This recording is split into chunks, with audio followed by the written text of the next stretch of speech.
morning and welcome. I hope that you are having a fabulous day. And today's training and this Thursday training is all about sleep. It is the most underutilized tool that we have in our tool belts to help us reduce our stress as well as keep our overall health. So I am excited to be able to share this with you.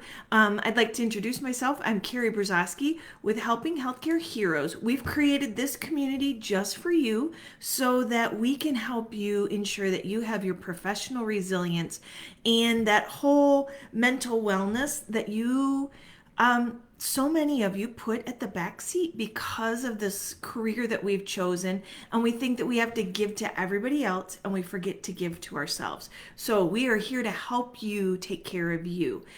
If you are new to us, I'd like to say welcome. This is a Thursday training. We do this every Thursday where we come to you with tips, tricks, training information so that you can help build your own personal resilience. I have been a nurse for quite some time, almost 30 years, kind of scary to think that. And I love my profession. I love healthcare and what we all do, but I have seen the toll that it takes, and it did it personally to myself. And so now I am on a mission to make sure that no one gets to the point of being so stressed and burnout that they leave their profession. So I would like to start talking today about sleep. I know everybody thinks, it's the thing that we'll do at the end of the day. I don't have time for that. Or I hear this all the time. I'll sleep when I'm dead. Well, guess what? If you don't make sleep a priority and you consistently have short sleep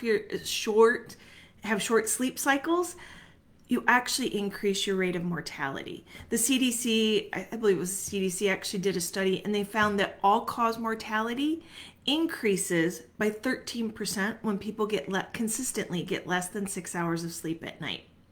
Now, I know a lot of my friends who, sleep is kind of what happens at the end of when everything else is done. And if everything else isn't done, then I just step into the sleep and sleep goes to the backside. But sleep truly is an important function that goes on in your body. It gives you the ability to refresh from the day.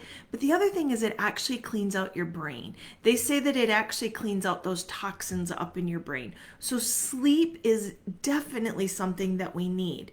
The other thing is that sleep deprivation actually is a huge cost to employers, to our environment, or to our work environments. And you may think, well, it's not me. I got a good night's sleep. But when your coworkers don't sleep, you tend to have to pick up the slack.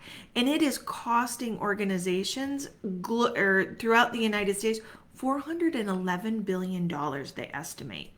And people who sleep less than 6 hours a night, that's like taking away 12 days worth of their productivity. Think about that. Do you want to work with one of those people who is not on because they didn't get a good night's sleep?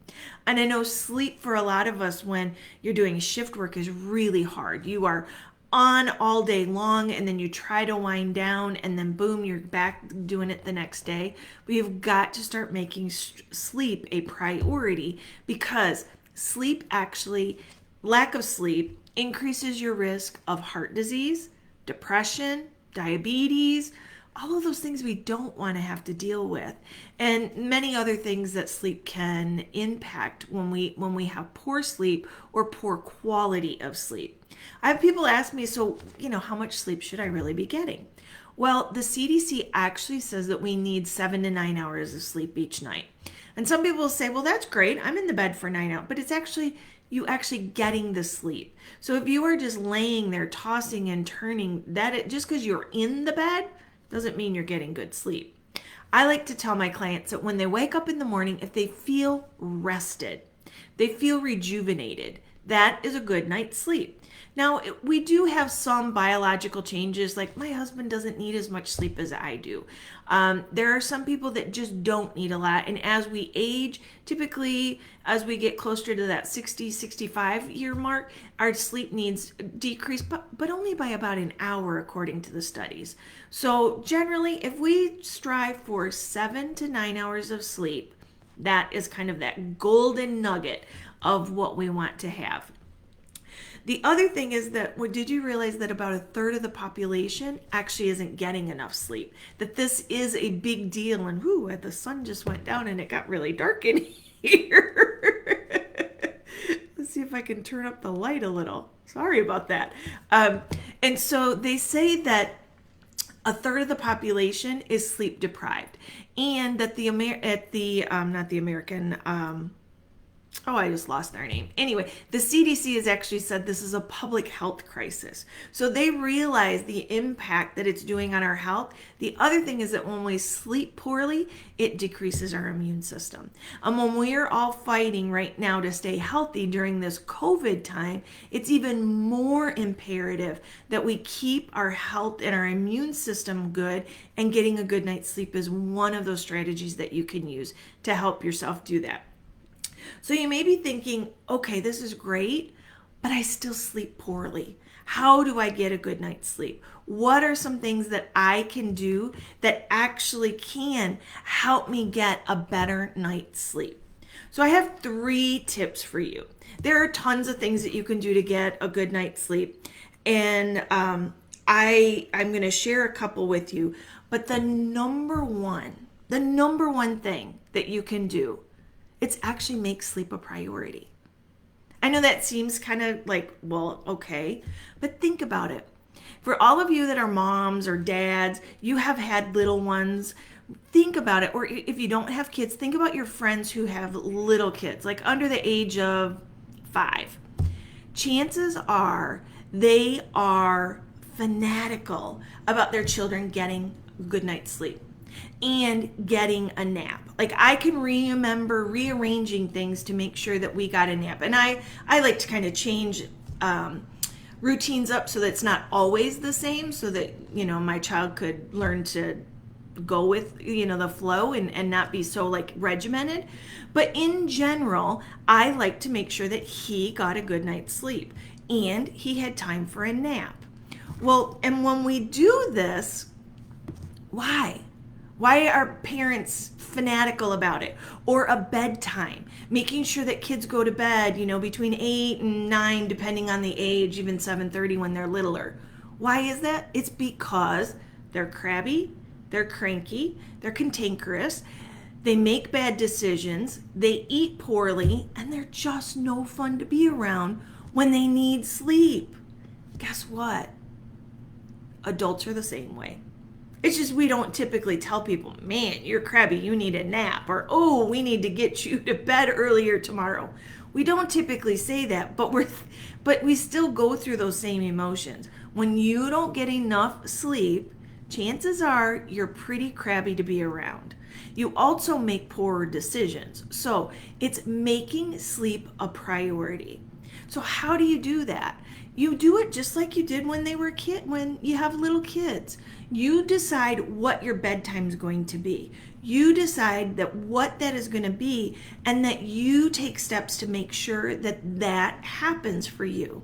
They're even saying now that sleep is more important than exercise. I don't know about you, but I'd rather take a nap than go work out. Working out's not my greatest asset and greatest thing that I tend to do.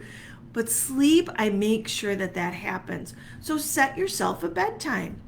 The next tip is for you to actually have a routine. Have a nighttime routine. If you're a shift worker and you're sleeping during the day, even then you want to still consistently have the same routine.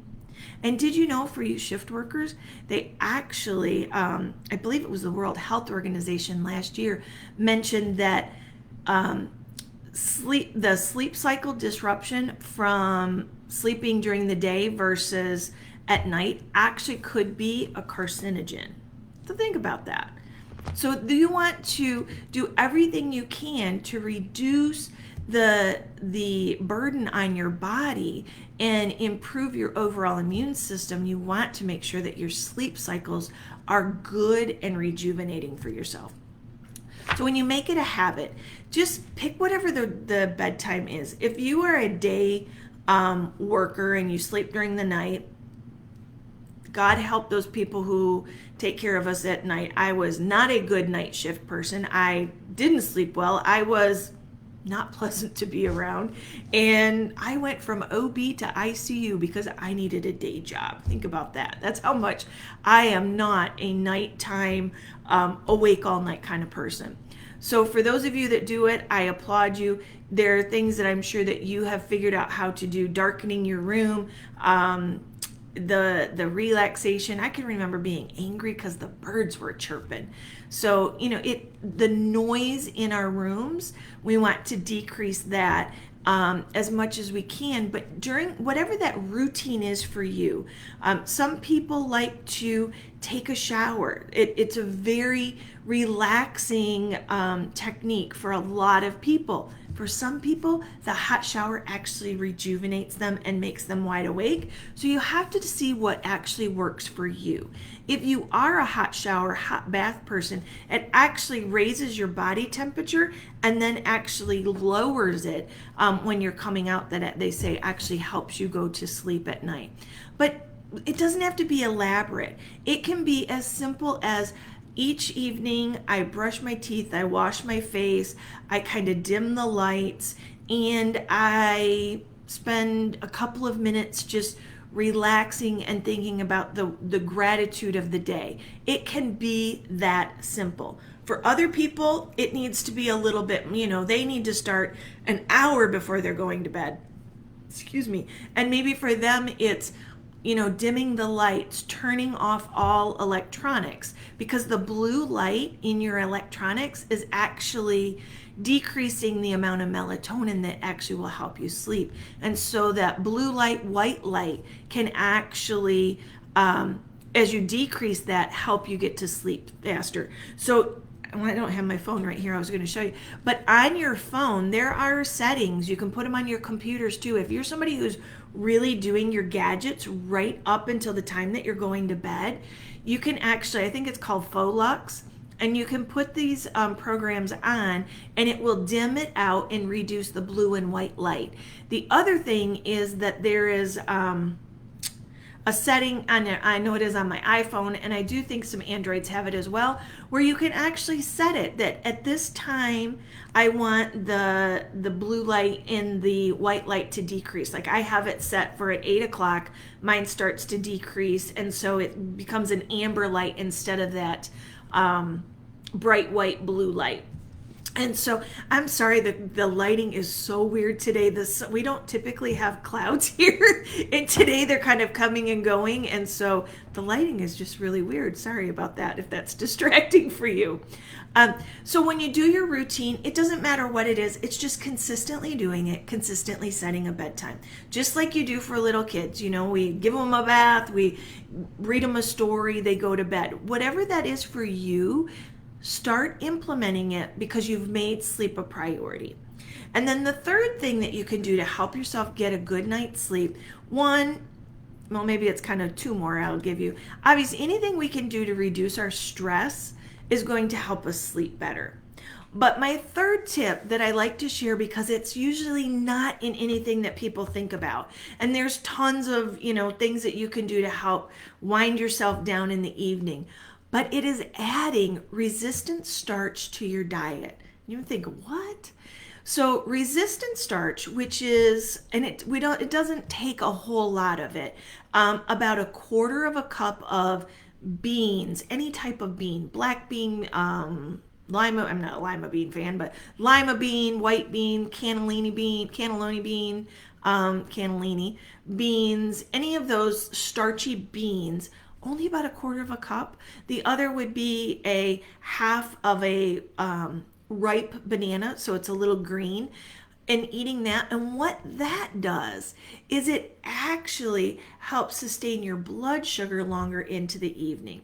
So sometimes they're believing that because we are so stressed and worked up in our day, that our cortisol levels get a little out of whack. And when we don't sleep, it tends to cause our cortisol to go higher at times when we really should be sleeping, instead of it peaking in the morning and then decreasing at night. It gets all messed up because of lack of sleep. And then we throw stress in there. That's our stress hormone. And so it really gets all jumbled up. And so that little bit of resistant starch at the evening meal, and it will help to decrease the cortisol spike. And so what has happening sometimes in some of the studies that I've been reading about it is, so your cortisol, your insulin will peak, and what happens is the cortisol goes to pull the insulin down to regulate it, just normal functioning in our body, but it causes us to wake up. And so when we have that resistant starch, it levels it out, and you don't have that big insulin spike, and so they're not competing in there with one another. And so and I can tell you anecdotally, there's different research. If you're interested in it, I can share it with you. Just let me know. But I actually did this myself. And so I did no resistant starch for 2 weeks. So no beans, no, I don't do bananas because I'm allergic to them. But the other one is rice, brown rice, or white rice. You cook it and then cool it and then reheat it. And you know how it gets kind of that gelatinous look sometimes when it's sticky? The rice, or potatoes is the other one that you can do it with. And it's, you cook them and then cool them and then eat them warmed up again. And you know how like your potatoes, if you have made potatoes, like maybe you're going to make a potato salad or something, or you made potatoes ahead of time and you wanted to mash them, you can't mash them later and have them look pretty. They taste fine, but they get kind of that gluey look to it. That's the resistant starch. And so when you add your resistant starches, as I said, which would be like a half a green banana, and we're only talking a quarter of a cup is all you need, potatoes, beans, or rice, that will help stabilize your blood sugar and cortisol spikes throughout the night. And like I said, when I did this, I did it for 2 weeks without it, I woke up almost every single night. And so some people will say, well, but I have to go to the bathroom. Well, did you really have to go to the bathroom, or was it this cortisol insulin kind of juggling each other that made you wake up? You had this surge and you woke up, and then you felt like, oh, well, now I have to pee.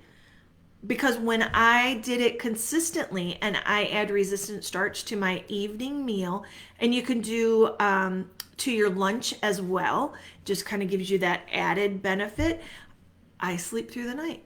When I don't have it, it doesn't, I'm up. So those are my 3 big tips to help you get a better night's sleep. And so the first one, make sleep a priority, have a routine and follow it, and make it whatever works for you. And then you can try adding some resistant starch in your lunch or the evening meal to see if that helps get you through. So the other thing that I wanted to talk to you about is, and there's a whole lot of other things, and one of the first things that we typically do when we work with clients is start working with their sleep, because that is huge. If you're not sleeping, you're not able to function as well as you would like, and it increases your chance of errors and mistakes and all of that. So the last thing that I want to share with you is, because I had a conversation with some patient advocates, and they had asked me to speak on this topic, and it's on this whole notion we get into healthcare to do no harm, this malfeasance.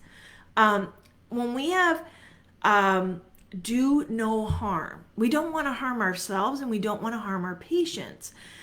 But when we don't sleep, we actually can improve our chances, or improve the risk, I should say, increase the risk of making a mistake. And we deal with people's lives. Or you think about driving behind the wheel of a car.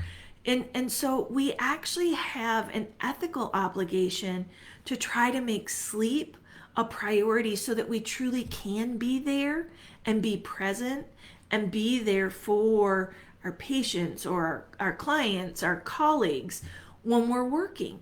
So when you really think about it, we do actually have an ethical obligation to get a good night's sleep. Because when you look at the research, we know that poor sleep, disrupted sleep, actually impacts our performance. We also know from the studies that it increases mistakes that happen to patients, so it can be a patient safety issue. And I know a lot of people don't want to talk about it, but when we don't get good sleep, that's when things happen. You know, I will never forget, I will share the story. I was a case manager. This was early in my career. And the best nurse on this floor that I had ever worked with. She was kind of that nurse that you just totally admire. And she decided that she was going to pick up some extra shifts. And instead of picking up the day shift, she picked up the night shift because of the differential and all of that. And so, from a financial standpoint, she was trying to pay off something. I don't even remember what it was. But, it was like this financial need as to why she was picking up these extra shifts. So she picked up a night shift.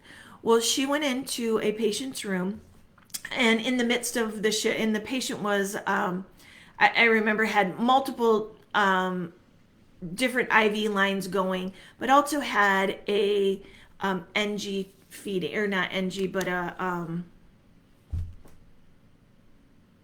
J tube. And she went in and changed IVs. Now, things have changed this. I don't believe the adapters fit anymore, but she put the tube feeding to an IV line because she was so tired.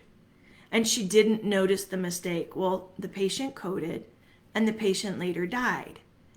And I can tell you, she said, "Oh my God, if I would have just had a better night's sleep, I bet I wouldn't have made that mistake."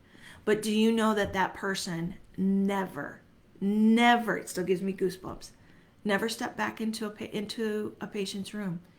She gave up her nursing license. She gave it all up. And it probably could have not happened. It could have been prevented if she'd had a good night's sleep. And I know I've done it myself. I have gone to work on just fumes, thinking that I can do it and thinking that I was invincible, just praying to God that nothing bad happened. Don't put yourself in that situation. Your sleep, your longevity in this profession, and your ethical obligation, yes, to the patient, but to you, is that you get a good night's sleep. Now, I know it can be easier said than done, but we've got to start making sleep a priority because it's important for you. It helps you be able to be a better you, to be a better respiratory therapist, to be a better physician, a better nurse, a better whatever you're doing. Your sleep is important. So short of begging, I really, you know what? I do beg you. I beg you to start making sleep a priority because it's that important. It's important to our communities, people need you. People need you every day. So let's make sure that you are there for them so that you can continue to give of your heart. So I hope that you will take heed and start making sleep a priority. Understand that it's important for you, your family, your longevity, your health, as well as our professions need you. So I hope that you will start looking at that. If you need tips on how to get a better night's sleep, how to do better with sleep, reach out to me. I've done a couple different sleep programs where we actually help people be able to walk through the different things that they can do, reducing their stress to be able to get a better night's sleep. Just reach out. I'm here for you. So until next week, when we start talking about meditation and how meditation is another tool in your toolbox that can help you reduce your stress. So this is Karrie Brazaski with Helping Healthcare Heroes, hoping that you really start taking care of yourself and be okay making you a priority. Until next week, have a good one.